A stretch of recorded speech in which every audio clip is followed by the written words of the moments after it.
Chaque semaine je le dis, mais on a encore eu un épisode incroyable de Kimetsu no Yaiba aujourd'hui. On se retrouve pour la review bien sûr de l'épisode du jour. N'hésitez pas à aller le voir si vous ne l'avez pas vu, c'est disponible sur Wakanim et Crunchyroll. Très franchement, toute la semaine je vous le dis, j'étais sur les réseaux et bon je suis l'actualité des animés etc. Et puis là en fait toute la semaine je vois des gens dire ouais il y a tel animateur sur l'épisode de Kimetsu, ouais il y a telle personne etc. Et je suis en mode mais what the fuck, parce que vraiment ouais, à chaque fois les gens montraient des scènes qu'ils ont pu faire dans d'autres animés, ou même par exemple il y avait des animateurs de l'épisode 19 de Kimetsu qui est clairement l'épisode qui a le plus marqué les gens qui ont regardé la saison 1. Et là, on a dépassé un stade. Clairement, cet épisode-ci a dépassé un stade parce qu'on est sur un épisode qui est encore mieux que le film. Au niveau de l'animation, vraiment, je trouve que l'épisode, mais limite, il regarde le film de loin, quoi, parce qu'il est tellement en avance, j'ai l'impression. Il était juste incroyable. Pendant toute la seconde moitié, j'étais bouche bée devant l'épisode. J'étais là, j'admirais tout ce qui se passait. J'étais à fond dedans, c'était trop bien. Je pense vraiment qu'au niveau, en tout cas, de tout ce qui se passe, au niveau de l'action, etc., on est sur le meilleur épisode de Kimetsu depuis la saison 1, depuis le premier épisode de la saison 1, même si on compte le film dedans, alors que le film c'est pas le même budget, etc. Donc logiquement, un film est toujours un petit peu mieux que ce qu'on a en animé directement. Mais là, vraiment, je pense que l'épisode surpasse tout ce qu'on a pu voir auparavant. Il y a d'autres animés, bien sûr, qui ont des scènes assez incroyables aussi.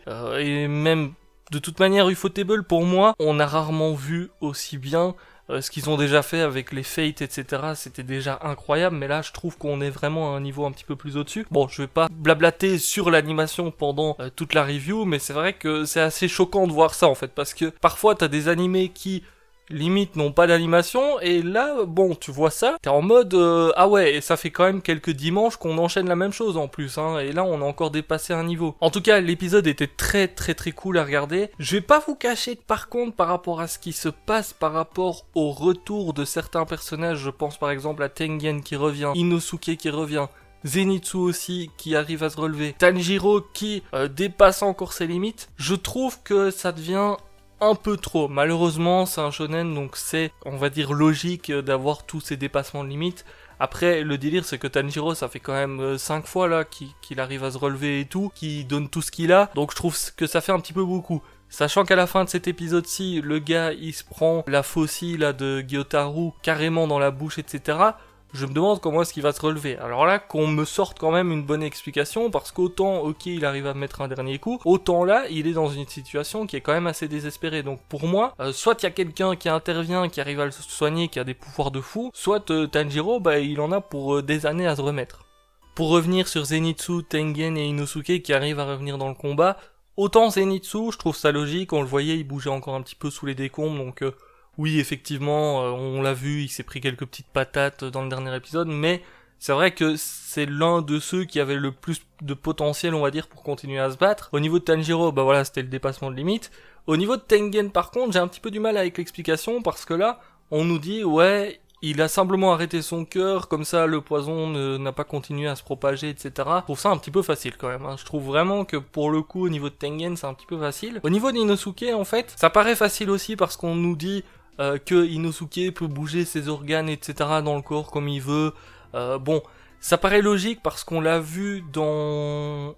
Il y a 3-4 épisodes, vous savez, quand il passe dans les tunnels, etc., on voit qu'il modifie un petit peu son corps, donc finalement, c'est la suite un petit peu de tout ça. Et puis il y a le côté, ouais, je viens des montagnes, donc le poison, je m'en fiche un petit peu. Bon, c'est un petit peu facile aussi, mais en soi, ça peut passer. Vraiment, celui qui m'a le plus dérangé, c'est Tengen. Par contre, je m'attendais à un retour de Nezuko dans cet épisode-ci, parce que l'air de rien, Tanjiro, il s'est pris des gros coups, il se trimballait Nezuko sur le dos dans la boîte. Je me demande comment est-ce que Nezuko n'est pas revenue, en fait, ne s'est pas réveillée, tout simplement, même si elle avait plus trop d'énergie, etc. C'est vrai qu'avec tout ce qui se passe, je la voyais bien débarquer à un moment donné dans l'épisode, mais c'était pas le cas. Un truc que j'ai trouvé sympa, par contre, dans l'épisode, c'est cette petite opposition qu'on a avec Tanjiro Nezuko et de l'autre côté Daki Gyotaro. À certains moments, il y a la petite opposition qui est mise en avant. C'était plutôt sympa.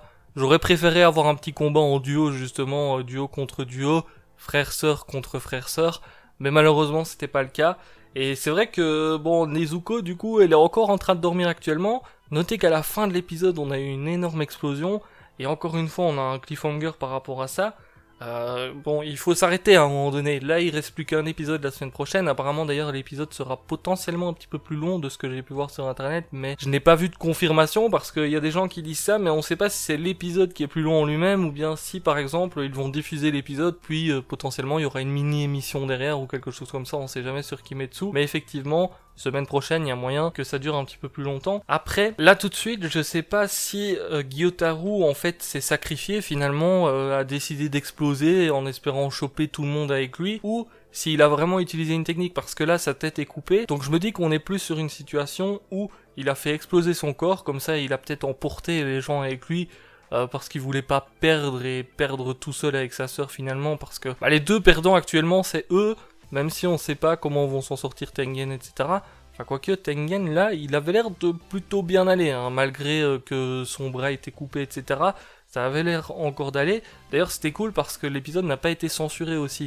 Et il y a certains moments où, clairement, on aurait pu se taper de la censure. Donc c'est plutôt cool qu'on n'ait pas eu tout ce côté-là pour cette saison 2, parce que ça aurait clairement retiré quelque chose. Et un petit truc sur lequel je voulais revenir aussi, c'est au début de l'épisode, on voit Tanjiro qui, pour une fois, commence à fuir petit à petit, c'est-à-dire que il préfère partir en fait du combat. Alors je sais pas si sa stratégie était tout élaborée, etc. Mais c'est vrai qu'à un moment donné, j'ai eu l'impression quand même qu'il était assez découragé, Tanjiro, alors que c'est pas du tout ce qu'il nous montre habituellement. J'ai vraiment eu l'impression que là, il se disait, bon, c'est la fin, là, il y a tout le monde qui est à terre à côté de moi. Encore une fois, j'ai pas pu faire le taf, parce que effectivement, Tanjiro, on le sait, son but c'est de sauver les gens. Et quand il y arrive pas, il s'en veut énormément. D'ailleurs, il y a la petite scène au début de l'épisode avec Nezuko qui montre un petit peu ce côté-là. Et c'est vrai que pour une fois, on a vu un Tanjiro qui avait potentiellement un petit peu plus peur que d'habitude, qui à un moment donné a pris la fuite, mais bon, après ça s'est retourné avec l'histoire du kunai, etc. Bon, je sais pas si vraiment toute la stratégie était là. Le coup de tête d'ailleurs, ça m'a fait bien rire parce que c'est bien Tanjiro là qui essaye quand même de se battre même si ses bras sont morts, etc. Et c'est vrai que j'aimerais bien voir en fait une situation où il se retrouve vraiment contre un adversaire qui est impossible à battre à l'heure actuelle et voir un petit peu ce qu'il va faire. Parce que là, on le voit qui fouille, mais finalement pas du tout parce qu'il y a le kunai, etc. Il arrive à reprendre un petit peu du poil de la bête. Mais j'aimerais bien que Tanjiro, à un moment donné, il se retrouve contre un adversaire où vraiment il y a la galère et malgré les dépassements de limite, il se rend compte que l'adversaire est bien trop fort. Sur ce, écoutez, encore une fois, pas grand chose à dire parce que c'est juste de l'animation finalement. D'ailleurs, les OST étaient très cool aussi, c'est vrai que j'en ai pas parlé, mais bon, sans doute. J'aime bien aussi quand ils font une animation et que d'un coup tu vois que ça passe un petit peu en mode peinture, je sais pas comment appeler ça. Je trouve ça très stylé. On avait déjà vu ça dans les autres épisodes, mais c'est vrai que je l'avais pas notifié. Sur ce, je vous laisse là pour cette petite review. N'hésitez pas à me dire ce que vous avez pensé de l'épisode. De toute manière, je pense que là, tout le monde va au moins dire ouais, l'animation était incroyable. Après, pour ce qui est de l'histoire, etc. Comme je vous l'ai dit, moi il y a des petits côtés qui me dérangent un petit peu dans les choix qui sont faits, parce que c'est un petit peu trop facile à certains moments, malgré qu'on soit dans un shonen. C'est vrai que là, on enchaîne énormément justement d'esprit shonen et ça devient un petit peu plus dérangeant à chaque instant. J'espère d'ailleurs qu'au prochain épisode, on va pas encore nous montrer des dépassements de limites dans tous les sens, parce que là, ça serait quand même un petit peu abusé. Sur ce, je vous laisse là, je vous dis à très bientôt. N'oubliez pas le petit pouce bleu. Ciao, ciao!